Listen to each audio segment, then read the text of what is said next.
The rain came without warning. Ethan Cole had learned to stop expecting warnings.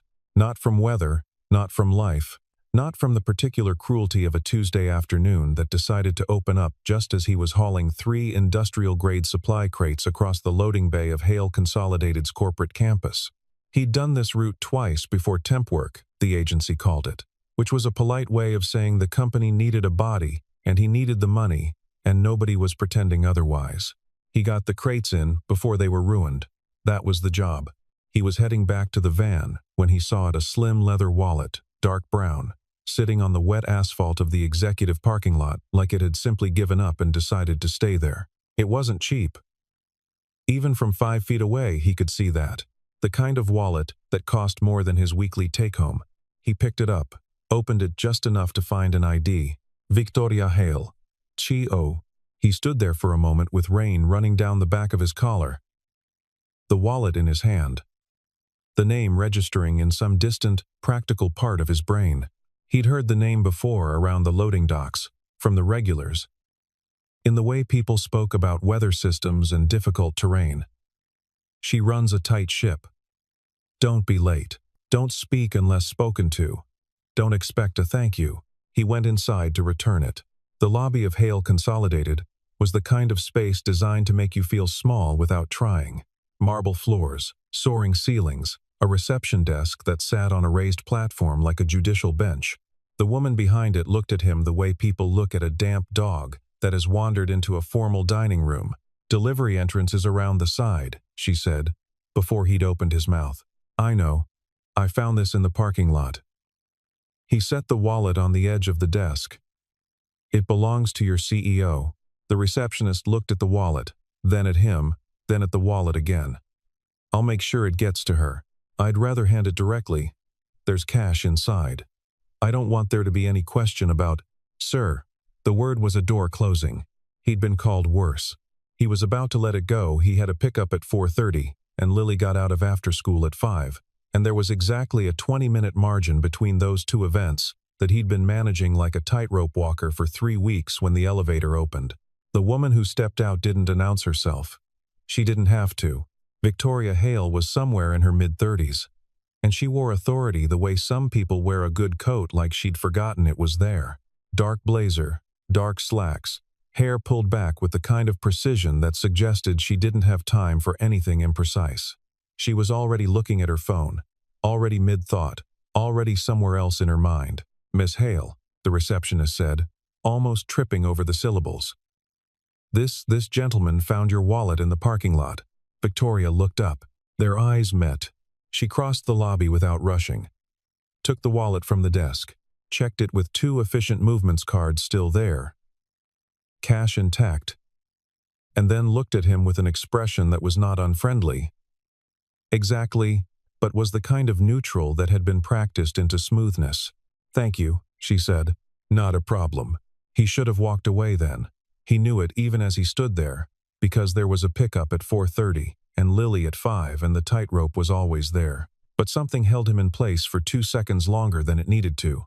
It was her hand, the right one, holding the wallet loosely at her side. On her index finger, almost hidden by the way her fingers curled, was a ring. Silver. Simple. The kind of simple that isn't designed, it's made. Hammered, maybe, or bent by hand. The surface wasn't smooth. It caught the lobby light wrong. The way things do when they haven't been polished in years but have been worn so long they've taken on the warmth of skin. He couldn't see the inscription from where he stood. He didn't need to. He knew the shape of it. The slight warp on the left side where the metal had been worked too fast. The way the band was just slightly too wide for an index finger but fit there anyway, like it had been worn into place. His chest did something he didn't have words for. Not pain, exactly. Not recognition, exactly. More like the feeling of putting your hand on a wall in the dark and finding that the wall has moved. Victoria was already turning away. A brief, courteous nod. And then she was talking to someone who had materialized at her elbow. Something about a 3 o'clock being pushed. And the lobby was already swallowing her back into its machinery. Ethan walked out into the rain. He sat in the van for 4 minutes before he started the engine. He didn't know why. He wasn't someone who sat. He made lists. He moved. He solved the next immediate problem. That was the architecture of his days. He started the engine. He was halfway to the 4:30 pickup when Lily's voice came back to him, not from anything she'd said today, but from 3 days ago, when he told her he was starting a new temp route. Where, bah? A big company downtown. What kind? I don't know yet, bug, just big. He'd learned, early in single fatherhood, that Lily's questions were usually the right questions. She asked them without agenda, which made them land differently than adult questions. Adult questions were looking for something. Lily's questions were just looking. He thought about the ring. He thought about the way it sat on that finger, like it had always been there. It's not the same one, he told himself. It can't be. He picked up the delivery. He got Lily from after school. He made pasta because it was Tuesday, and Tuesday was pasta, and while she talked about a disagreement with a friend over the rules of a game, he half listened and half stood at the kitchen window, watching the rain continue to fall. He did not sleep well. He was 17 when he made it. Not a ring, technically not at first. Just a scrap of silver-grade wire from the shop where he worked 3 afternoons a week, sweeping floors and handing tools to a mechanic named Carl, who smelled like motor oil and said exactly what he thought and had, without ever intending to, become the most reliable adult in Ethan's life at that point. The wire was left over. Carl had said, "Take it or throw it," and Ethan had taken it the way he took most things, not knowing why yet, just knowing there might be a reason later. The reason showed up 3 weeks later. Sitting on the concrete lip of the drainage ditch behind the shop, in the rain, with her knees pulled to her chest and her hair soaked through, and the particular stillness of someone who has been crying for long enough that the crying has become its own kind of quiet, he almost walked past. That was the honest version of the story, he'd told himself, for years. He almost kept walking, but she looked up, and there was something in her face not asking for help, exactly, more like someone who had stopped expecting it, and was surprised to find themselves making eye contact with the possibility of it. And he sat down next to her on the wet concrete, because there was nowhere else to be. Her name was Victoria. She was 15. She lived 2 miles away in a house that was much nicer than his, which didn't mean anything good, it turned out. Her parents were in the middle of something she described only as deciding, and she had understood, in the way that perceptive 15-year-olds understand things, that she was not part of what was being decided. She was the inconvenience on the margins of the decision. They talked for 2 hours. He didn't remember, later, most of what they said. The specifics evaporated the way specifics do when what matters is the feeling underneath them. What he remembered was that she laughed twice, reluctantly both times, as if she were annoyed at herself for it, and that she asked him questions that nobody his age had ever asked him, not "what do you want to do," but "what do you actually think?" Which was different. And he'd had to pause before answering. They met there 3 more times that month. Always raining, or so memory made it. Probably not always, but that's where memory put it, in the rain, on the wet concrete, in the back of the shop where Carl was working inside, and the city was doing its city things, and none of it touched the particular pocket of space where 2 lonely kids talked to each other honestly. On the 4th meeting, he'd brought the wire. He'd worked it the night before, bent it into shape with his hands and a pair of pliers, tried to hammer the surface smooth with a small ball peen and mostly succeeded. He'd scored 2 initials into the surface, with the tip of Carl's smallest file. E first, then V, the letters sitting close together in a way that looked almost deliberate. The V was crooked.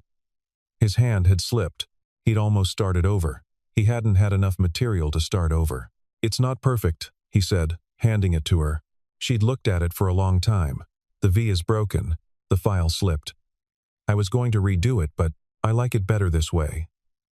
She said it without sentiment, which was how she said most things. Matter of fact. Like she'd considered it, and arrived at the conclusion, and that was the end of it. She put it on her index finger, where it sat slightly too large. And she looked at it, and she didn't say anything for a moment. "What's it for?" she asked. "I don't know." The honest answer. Then, because he was 17 and it was raining and there was a version of the future in his head that seemed reachable from where he stood. A promise, maybe. What kind? He said the words that had seemed true when he thought them, and still seemed true as they left his mouth. That, I'll come back when I'm enough. When I can actually when I'm not, just a kid who works sweeping floors. She'd looked at him steadily. That's a long time to hold someone to a ring. You don't have to keep it. She'd closed her hand around it. 3 weeks later, his father had a heart attack on a Thursday night, and Ethan spent the next 2 months sleeping in a hospital waiting room, and then a relative's spare bedroom in a different state, and then a series of other arrangements that didn't leave room for driving back to a drainage ditch in the rain. He'd told himself he'd write. He hadn't had the address. He'd told himself he'd call. He'd never gotten the number. He told himself, eventually, that she was 15 and smart, and the kind of person who would build herself a life whether he showed up in it or not. This had been both true and a useful thing to believe. He hadn't thought about the ring in years, or so he told himself. The agency called on Thursday morning. The Hale account is requesting you specifically for the executive transportation role. It's a step up from delivery you'd be driving for senior staff, week to week to start. But if it goes well, how many hours? Flexible. They want availability from 7 to 7, but actual driving time is usually 4 to 6 hours. You'd have the van in between. He needed the money. The calculation was that simple. And he let it be that simple. And he didn't examine the part of him that also wanted to know if the ring looked the way he remembered up close. Victoria Hale's professional life, he learned over the following days, was the kind that generated its own weather system. She arrived at the car with her phone already in use, departed the same way, and in between spoke in the shorthand of someone who had optimized their communications to the point where full sentences were an inefficiency. She was not rude. She was not warm. She operated in the narrow band between those two things that very busy, very competent people sometimes occupy, not personal, not impersonal, simply functional. He drove. She worked. The city moved around them. He noticed things, because that was what he did. It was the same instinct that made him a reliable driver, the constant peripheral attention to what was shifting. She held her right hand differently when she was on difficult calls. She touched the ring with her left thumb, a small rotational movement. Involuntary, the way people touch worry stones. When she was pleased with how something had gone, the change was almost invisible, a slight release around the eyes, a breath taken differently. She didn't ask him anything for the first 4 days. On the 5th, she looked up from her phone as he was navigating the morning traffic and said, without preamble, "You worked delivery here before. Twice. Temp rotation. You found my wallet." "Yeah." She looked back at her phone. He thought that was the end of it. "Thank you again," she said, quietly, as if finishing a thought she'd been holding for a week. "It was on the ground," he said. It wasn't a decision. She didn't respond. But he noticed, couldn't help noticing that she stopped rotating the ring. Lily was the turning point. He'd known it would be, eventually. Friday afternoon, the after-school arrangement had fallen through at 4:15. His usual sitter had a family thing. The backup wasn't answering, and he'd had one more run to do for Victoria, across town and back, 40 minutes at most. He'd made the call he hated making and put Lily in the van. She was 7, which meant she was quiet for approximately 90 seconds before beginning to generate conversation. "This is a nice car," Lily said, surveying the interior with the critical eye of someone who had opinions about vehicles. "It's not ours," Ethan said. "We're using it for work." "Who's the person in the back?" "Her name is Miss Hale." Victoria had, until this point, been reviewing something on her tablet. She looked up. Lily turned in her seat to look directly at their passenger, with the unself-conscious directness of a 7-year-old who has not yet learned that adults sometimes prefer not to be looked at directly. "Hi," Lily said. A pause. Then, "Hi, are you important?" "Lily," Ethan said. "At the building," Victoria said, with something that was very close to amusement. "At the building, yes. Boss says that the more important someone is, the less they talk about it." Silence. Ethan kept his eyes on the road and waited for the professional brush-off. "Your dad sounds like he knows what he's talking about," Victoria said. Lily seemed to consider this adequate. She turned back around. Then, after a moment, she reached into her backpack, extracted a folded piece of paper, and turned around again. "I drew this today," she said. "Miss Patterson said to draw something important." She held it out. Ethan glanced in the rearview mirror and caught Victoria taking the paper. Saw her face the careful blankness, the courtesy of someone accepting a child's drawing. Then he saw that change. He couldn't see the drawing from the driver's seat. He didn't know what she'd seen in it. But the change in Victoria's face was not courtesy anymore. It was something more complicated, a flickering that she controlled almost immediately. A door that opened and closed in less than a second. She handed the paper back to Lily with both hands, carefully. "It's very good," she said. Her voice was steady. But she touched the ring. He'd asked, later, what the drawing showed. Lily had shown him 2 stick figures in pencil rain, one taller with dark hair, one smaller, sitting on what was either a wall or a step, unclear. The taller figure had its hand extended toward the smaller one. "Who are these people?" he'd asked, careful. "I don't know," Lily said, already distracted by something else. "I just drew what felt important." He'd folded it and put it in his jacket pocket and hadn't thrown it away. The investigation into Victoria's missing files started the following Monday. He heard it from the loading dock, 2 of the regular security staff talking in that half-muffled way that people use when they want to be overheard a little. Something about a contract tender that had leaked to a competitor. Internal review. Locked doors on 2 floors. The kind of disruption that turned a usually quiet corporate building into something that hummed with a different frequency. He drove Victoria to 3 different meetings that day. She was tighter than he'd seen her, not visibly, but in the way a structure can be under stress without showing it on the surface. The ring turning was almost constant. On the 3rd run, she broke the silence. "You notice things," she said. "It's the job. It's more than the job." He waited. "You noticed the wallet from the other side of a parking lot," she said. "In the rain. You were angling toward your van. You corrected course without breaking stride. It was on the ground. You noticed it before it was on the ground. You saw someone drop it." She paused. "I saw the footage." He kept driving. "I'm not accusing you of anything," she said. "I'm observing." "Okay. Why are you driving a van, Mr. Cole?" The question was direct. Not unkind, just precise.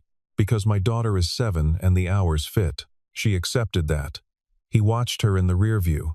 The slight angle of her head, the way she was recalculating something. "Were you in the military?" she asked. 2 years. Out at 22. "And before that?" "Shop work. Mechanical." He paused. "Gara work." He felt rather than saw the change in the back seat. A stillness. Brief. "Where?" "Here. The south side. Shop called Renner Automotive." The name hung in the car for a moment that lasted longer than a moment. "That closed," she said, and her voice was perfectly steady, the way someone's voice is when they are working very hard to make it that way. "About 17 years ago." 18, he said. Another stillness. Longer this time. 18, she agreed. They drove in silence for the remaining 7 minutes. When he pulled to the curb, she gathered her things with the usual efficiency. Got out. Paused, the door open, her hand on the roof of the car. "The ring," she said, without turning. "You keep looking at it." He didn't deny it. "I'm sorry. Don't be." Her hand dropped. "I've been keeping it for someone who was probably never going to show up." A pause. It seemed reasonable to look. She walked into the building. He sat at the curb for a long moment after, both hands on the wheel, watching the traffic move and thinking about how 2 people can be standing on the edge of a thing without either of them being willing to take the step. The crisis broke on a Wednesday. He wasn't supposed to know about it, that was the thing. He was a driver. He sat in lobbies and parking garages and outside buildings while important things happened inside them. And the understanding was that the inside was not his territory. But he had learned, through a combination of instinct and habit, to pay attention to traffic in and out of secured areas, not for any particular reason. It was the same thing that made him good at the job, the tracking of patterns, the noticing of when patterns changed. The black sedan had been at the loading dock at 6 a.m. on Monday. and again on Wednesday, which was not unusual.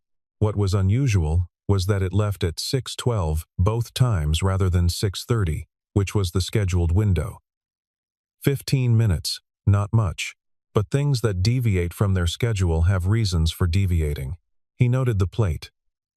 He cross-referenced it, in the way he had learned to cross-reference things. With the security rotation that was visible from the staff entrance, the guard on duty during both 6:12 exits was the same man. This was also not necessarily unusual. Guards had consistent shifts, but the car wasn't registered to any of the vendors on the approved list he'd seen printed on the dock manager's clipboard. He flagged it to the building's head of security on Thursday morning, a man named Garrett, mid-50s. The kind of professional competent who had learned to be efficient by being dismissive of anything outside his existing model. "We're aware of the situation," Garrett said, which meant he wasn't. "The plate doesn't match your vendor list. That's our concern, not yours." Garrett looked at him with the particular tolerance reserved for people in service roles who had forgotten their role. "Drive the car, Mr. Cole." He drove the car. He also, that afternoon, sent a message through the agency to the personal line they'd given him for scheduling, a line that went, he suspected, to someone on Victoria's team rather than Victoria herself. He was wrong. It went to Victoria. She called him at 8 that evening. He was putting Lily to bed. She waited through that, which surprised him. "Tell me," she said when he came back on. He told her. The plates, the schedule deviation, the guard, the pattern. He gave it to her the way he gave Lily information about something difficult completely, without softening, because softening was how important things got missed. She was quiet for a moment. "You should have been in security. I considered it. The hours were wrong for her. Your daughter." "Yeah." Another pause. "Come in at 7 tomorrow. I'll have you cleared for the executive floor. Miss Hale, you're the only person who has told me something specific in 4 days of internal review," she said. "The rest have been telling me what they think I want to hear." A beat. "Come in at 7. He came in at 7. The next 2 days were a different kind of work. He was not investigating, he was driving. Still, that was the official designation. But the radius of what driving meant had expanded to include being present in corridors where things were said, being positioned outside rooms where decisions were made, being the pair of eyes that Victoria, it became clear, had decided to trust in a way she wasn't trusting her official security apparatus. He didn't ask why she trusted him. He understood why she trusted him, though he couldn't have said it cleanly. There was a kind of knowledge that preceded reasoning. Some people you recognize before you know why.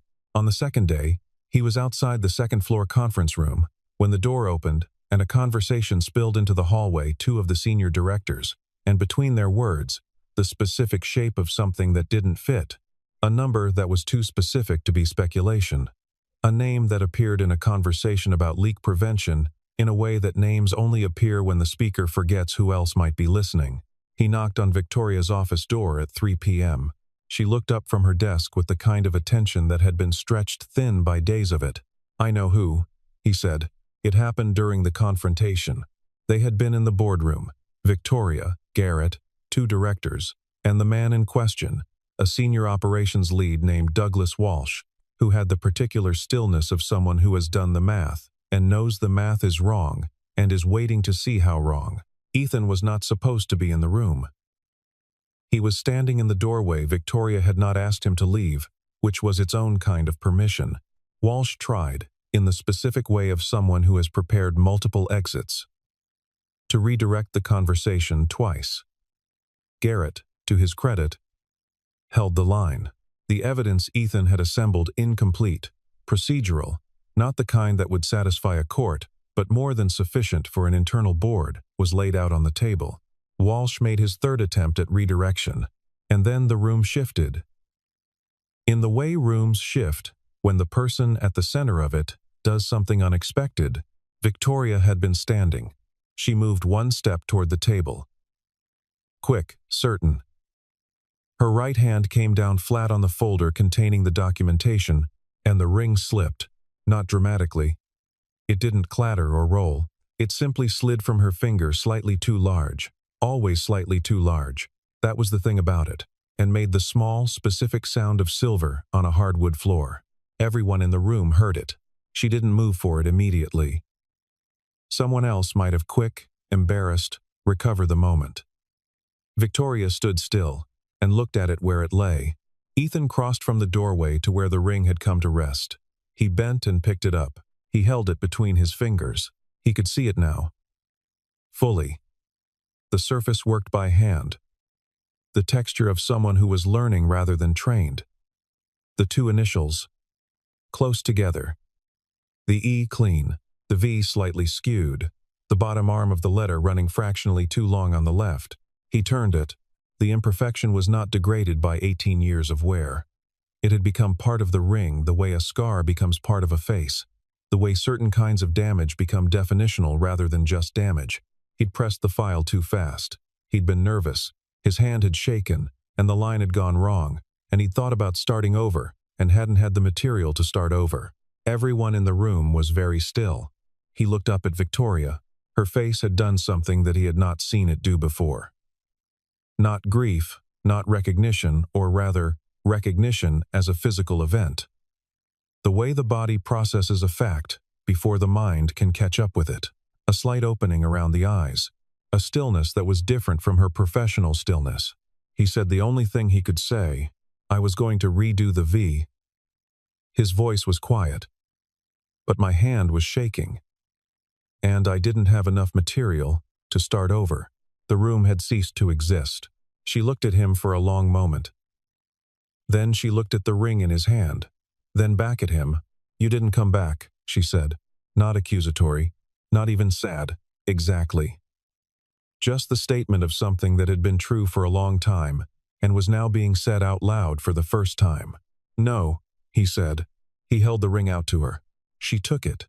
Not immediately. After a moment during which several things that had been separate for a very long time began slowly to be adjacent. Walsh was arrested 2 hours later. The board was satisfied. Garrett apologized, professionally, for dismissing the information. Victoria accepted the apology in 4 words. Ethan drove home in the rain. She found him in the parking garage at 6:40 that evening.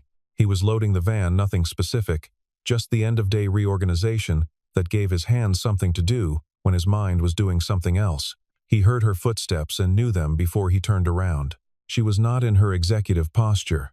Still the same clothes, same blazer, but something in her bearing had changed, not softened, exactly, but the architecture of it was different, like a building after the scaffolding has been removed. Still the same structure, but visible now in a different way. "You're leaving," she said. "My shift ended at 6. She stood with her hands at her sides. The ring was back on her finger. "That's not what I mean." He closed the van door and leaned against it. Which was not a defensive posture, but it gave him something to put his back against. "I figured you'd want space to process. I've been processing for 18 years, she said. He said nothing. "I waited," she said. It was not the opening of a speech. It was the end of one, a speech she'd been giving in her own head for a long time, and had apparently decided, standing here, to finish out loud. "I know I was 15 and you were 17 and neither of us had anything worth protecting, but I waited. Because you said you'd come back. And I believed you. And I." She stopped. "I kept the ring. I know. Do you know why?" He thought about it. "Because you didn't have anything else to measure the promise against. A beat." "Because I didn't know how to put it down," she said. "I tried. A few times. I could never figure out what to do with the space it would leave." The parking garage was quiet. Somewhere in the building above them, the lights were still on in the boardroom. "My father had a heart attack," he said. 3 weeks after, 3 weeks after, I left to be with him. I told myself I'd write. I didn't have your address. I know. I told myself you'd be fine. That you were the kind of person, I know. The same 2 words, but different. That's the part I'm angry about," she said. "Not that you left. I understand why you left. It's that you decided. You decided I'd be fine. You decided it was over. You didn't ask me. The truth of that sat between them in the fluorescent half-dark. "You're right," he said. "I know I'm right. I'm sorry." She looked at him. "I know you are." A pause. "That's not the same as it being enough." "No," he said. "It's not." They stood in the garage for a while, without either of them filling the space with something. This was, he had noticed about her. One of the things she could do, hold a silence, and not make it into something it wasn't. Most people couldn't do that. Most people needed to fill the space before it could become anything. He thought about 17-year-old hands working a piece of wire in a back room. He thought about the way she'd looked at the ring the first time. Then said, "I like it better this way." "I thought you'd built something better," he said finally. "Without me in it. I built something." She looked away, at the middle distance. "I'm not sure better is the right word." A pause. "The ring," he said. All this time," she confirmed. "Why?" She was quiet for a moment. Because taking it off felt like agreeing that the thing it represented had never existed. She turned back to him. "And it existed. Even if you didn't come back. It existed." He had no answer for that. He didn't think one was needed. "I have to get Lily," he said, eventually. She nodded. "Go." He started toward the driver's side. "Ethan," he stopped. "I'm not asking you for anything," she said. "Not tonight. I just needed you to know that I'm angry. And I'm not over it. And the ring is still mine." A beat. "And also that I'm glad you came back, even if it was just to return a wallet." He got in the van. He drove home. He made dinner for the second time that week, without fully tasting it. Lily, who missed almost nothing, looked at him across the pasta and said, "Something happened." "Yeah. Is it the important lady?" "Lily, the one from the car." He ate a bite of pasta. "I knew her a long time ago." "Before me?" "Long before you." Lily considered this. "Were you friends?" He thought about the drainage ditch, the rain, the wire, the words that had felt true and had still, somehow, not been enough. "Yes," he said. "We were friends." 3 days passed. He didn't hear from her. He wasn't sure he'd expected to. Victoria Hale had spent 18 years building something out of a promise that had been broken. And the building of it was real and substantial, and not going to shift because the original promisor had shown up with a wallet. He drove other people. He picked up Lily. He made the lists and managed the tightrope and didn't examine the part of himself that kept returning to the parking garage conversation. On the 4th day, the agency called. The Hale account was requesting him for the week. He showed up at 7. Victoria was different that morning, not warmer, exactly. But something in the architecture had changed again. The scaffolding she'd taken down in the garage hadn't gone back up. She looked at him when he held the door, which she hadn't done before. A full look, the kind that registers something. "Good morning," she said. "Morning." They drove. She worked. The city moved. After the second meeting, in the 10 minutes between drop-off and pickup, she sat in the back of the car and wasn't on her phone. "I looked up Renner Automotive," she said. "Carl died in 2019, he said. I found out late. Did you go back? For the service? No. By then, Lily was 2. And I didn't have anyone to." He stopped. "No." A pause.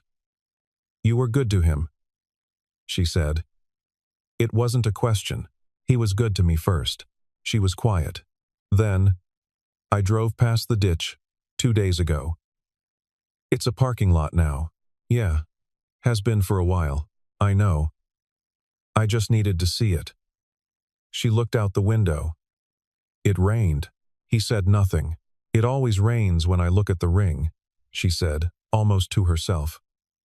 "I used to think that was coincidence." He pulled into the pickup lane for the 3rd meeting. People moved on the sidewalk, intent on their own trajectories. "I was going to leave," he said. "After the Walsh thing. The agency was going to rotate me anyway." He paused. "I was going to ask them not to reassign me here." She turned from the window to look at him. "I didn't," he said. She looked at him for a moment. "Why not?" Because you said the ring was still yours. He met her eyes in the mirror. And I figured I owed you the chance to throw it at me in person. Something moved in her face that was very close to what he remembered from the wet concrete behind the shop, when she'd laughed reluctantly at something he'd said and seemed annoyed at herself for it. She didn't laugh now. But the memory of that laugh was present in the room between them. 18 years old, and still in the room. Don't flatter yourself, she said, but she was almost smiling. It was small. It was real. He filed that away not because he intended to use it, but because certain things deserved to be kept carefully. The way her mouth moved when she was suppressing something, the way her left thumb had stopped moving toward the ring, the fact that she'd driven past a drainage ditch 2 days ago, in the rain, just to see what was left of it. Not much was left of it. That was the thing about the past. It didn't persist in the physical world the way memory persisted in the body. The concrete lip was gone. The alley was a parking lot. Carl was in the ground in a cemetery he'd never visited. But the ring was here, on this woman's finger, in this car, in the middle of a city morning. And whatever that meant was still being determined. He had stopped trying to decide what it meant before it was ready to mean anything. That was new for him. He was, by temperament, a person who ran the math in advance, the 4:30 pickup and the 5 o'clock school and the 20-minute window. He solved the problem before it became the problem. It had kept him and Lily stable through several years of instability. But this was not a logistics problem, and he was, slowly, accepting that it was not. He pulled into the pickup lane for the third meeting. She got out. She didn't look back through the window the way she once had looked back, and looked through him as though he were furniture, functional, and invisible. Now, she looked back, just for a moment. A look that acknowledged, "I know you're there." Not more than that. Not yet. He watched her cross the sidewalk and disappear into the building. The traffic moved. He pulled away. The board meeting was 2 weeks later. He wasn't there for it. Drivers didn't attend board meetings. But he'd been present in the building all morning, because Victoria's schedule was full and the car was in use. And by late afternoon he'd read the outcome from the way she walked to the elevator. Not a walk of victory, exactly. More the walk of someone who has finished a fight that needed to be finished and is now assessing the cost. She came to the parking garage at 5:30. He was waiting with the car. "Where to?" he asked. "Nowhere." She got in. "Just drive somewhere. Anywhere." He drove. North, out of the downtown grid, into the longer streets where the buildings were lower, and the light came in sideways in the late afternoon. She didn't look at her phone. She looked out the window. He drove. "I've been thinking," she said, after a while. "Okay, about what I built." A pause. "I built it to prove something. I think I knew that, but I didn't examine it for a long time." Another pause. "The company, the position. I built it partly to be someone that someone like you would come back for." He kept his eyes on the road. "That's not a healthy basis for a career," she said. "I know that. I'm not making it your fault. It's mine. I made those choices. I'm responsible for them." She turned from the window to look at the back of his head. "I just wanted to say it out loud. To you. Because you're the only person for whom it would make any sense." "It makes sense," he said. "It's also, I think I can let that go now," she said. "The version of it that was about you. I think I can just have it be about me. The company. The work. A beat. I've worked hard enough for it to be mine without the other thing." "It was always yours," he said. A long pause. The city moved past. The late light was doing something specific to the windows of the buildings they passed. "Lily's drawing," she said. "The two figures in the rain." "Yeah. How often does she draw things like that?" "She says she draws what feels important." I stopped asking what it means. "Smart. She's smarter than me. Takes after her mother in that." A silence. He hadn't said much about Lily's mother. He hadn't been asked, and it wasn't his default to volunteer. But the silence now was one of those that opens a door rather than closes one. "She left when Lily was 8 months, he said. "Not a bad person.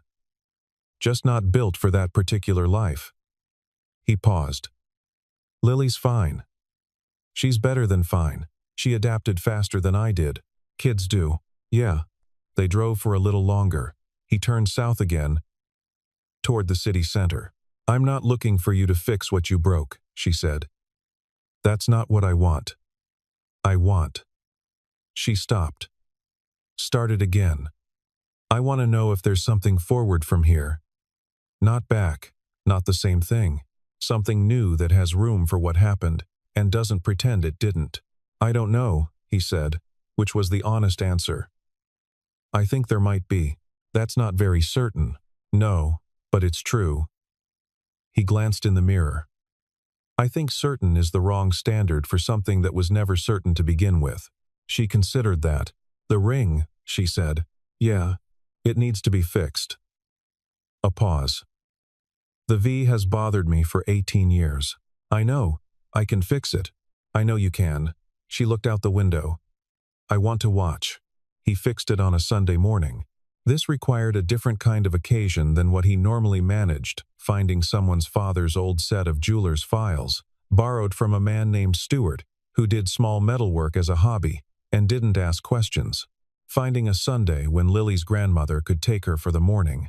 Finding the particular quality of light that comes in through a kitchen window in early spring, which was not a requirement, but was how it happened.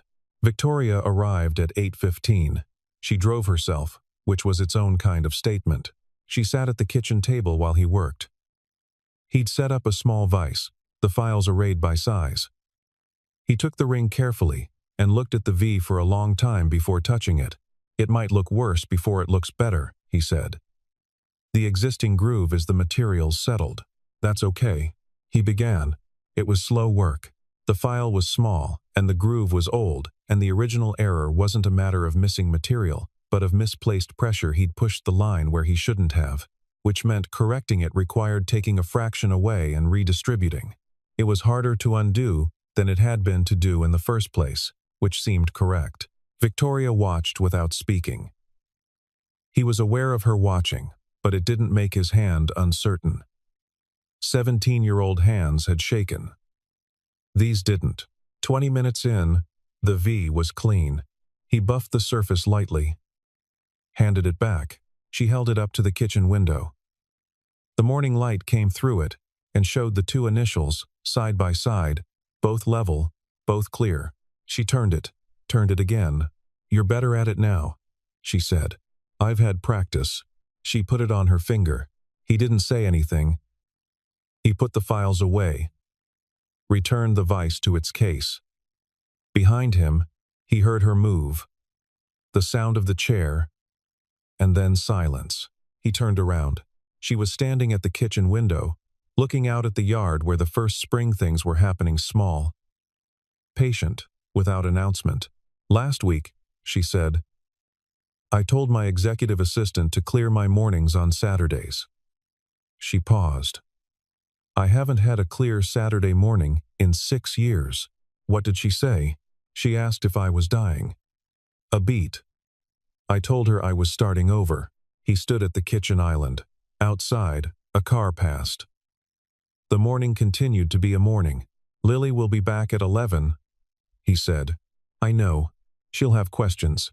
I know. Are you? He stopped. Yes, she said, without needing to hear the rest. I'm staying for that. He moved to stand beside her at the window. Not close. The appropriate distance of two people who have agreed to try something that doesn't have a name yet and are not going to rush the naming of it. The yard was unremarkable. Some grass, the beginning of something in the corner by the fence that was either a weed or something worth waiting for, too early to tell. The sky was doing something that might become rain later, or might not. She turned the ring once, gently, with her left thumb, the old reflex. Then she stopped. I'm not doing that anymore, she said, almost to herself. Okay. It was a habit for things that were incomplete. She looked at the ring. This isn't incomplete. He looked at it too, the clean lines, the balanced initials, the surface that held both its history and its correction without trying to hide either. No, he said. It's not. They stood at the window until the sun shifted and made the yard look different, the same yard, different light. He made coffee because it was 10 o'clock, and that was what 10 o'clock required. She sat at the kitchen table and accepted a cup and didn't check her phone. At 11:03, the front door opened. Lily came in at speed, in the way of children returning from grandmothers, full of some story about something that had happened that needed immediate transmission. She stopped in the kitchen doorway and looked at Victoria with the direct assessment that 7-year-olds give to new things in familiar spaces. Victoria looked back. "You're the important lady," Lily said. From the car, Victoria said, "Yes." Lily considered this. "Are you staying for lunch?" "Lily," Ethan said. "I was going to ask," Victoria said, "if it's okay." Lily's assessment continued for a moment. Then she turned to Ethan with the certainty of someone who has processed the information and arrived at a satisfactory conclusion. "She can have my chair," Lily said. "I'll get the other one from the hall." She went to get it. The kitchen was quiet. Outside, the first edge of rain had arrived. Soft, preliminary, the kind that tests the ground before committing. Victoria looked at the ring. Then at Ethan. He said nothing, because there was nothing that needed to be said that hadn't already been said or done or worked toward over the course of 18 years and 5 weeks, and one fixed Sunday morning. The chair scraped in the hallway. Lily came back with it, set it down, and climbed into it with the practicality of someone who has made a decision and moved on. "Okay," she said. "What are we having?" Outside, the rain had committed. It came down steadily now, not dramatic, not the end of the world kind, just the ordinary kind that a Sunday in early spring does, because it's early spring, and that's what the world does. It ran down the kitchen window in irregular lines and made the yard softer, blurrier, like a sketch before the ink is fixed. Ethan opened the refrigerator and did the arithmetic of what was there. "Eggs," he said. "Probably toast. There might be the end of the ham." "Ham toast," Lily confirmed. As though this were an established culinary category. Victoria set her coffee cup down, both hands around it. She was watching Lily with something that was careful and warm, at the same time not the careful of a person who is uncertain, but the careful of a person who is aware they are in the presence of something worth being careful about. Lily, for her part, had determined that the important lady was acceptable, and had therefore moved on to the next project, which was explaining to her father that her grandmother had let her have 2 cookies before lunch, which Lily was reporting not as a confession but as a factual update. The way a reasonable person reports a change in conditions. Ethan listened. He cracked eggs. He watched them in the pan. He had made this breakfast 200 times in this kitchen. The sound of the pan, the smell, the way the eggs moved in the butter, the specific light from the window at this angle on a cloudy morning, it was familiar in the bone-deep way of things that have become part of you without announcement. What was not familiar was the weight of someone else's presence at the kitchen table. Not the absence of it, he'd had the absence for a long time and had made his peace with it, but the presence itself, the specific presence of a woman who turned a silver ring and looked at his daughter and held her coffee with both hands, and had driven herself here on a Sunday morning because she was, she'd said, starting over. He put the plate in front of Lily first. Then he set one at Victoria's place, the chair across from Lily, the one that had belonged to no one in particular, that had been used for coats and bags and whatever needed to be set down temporarily. It was not temporary now. He sat down with his own plate, and the 3 of them were around a kitchen table on a rainy Sunday. Which was not a remarkable thing, and was also, he understood, an entirely remarkable thing, depending on which 18 years you were measuring it against. "She fixed the ring," Lily said, looking at Victoria's hand. "I fixed it," Ethan said.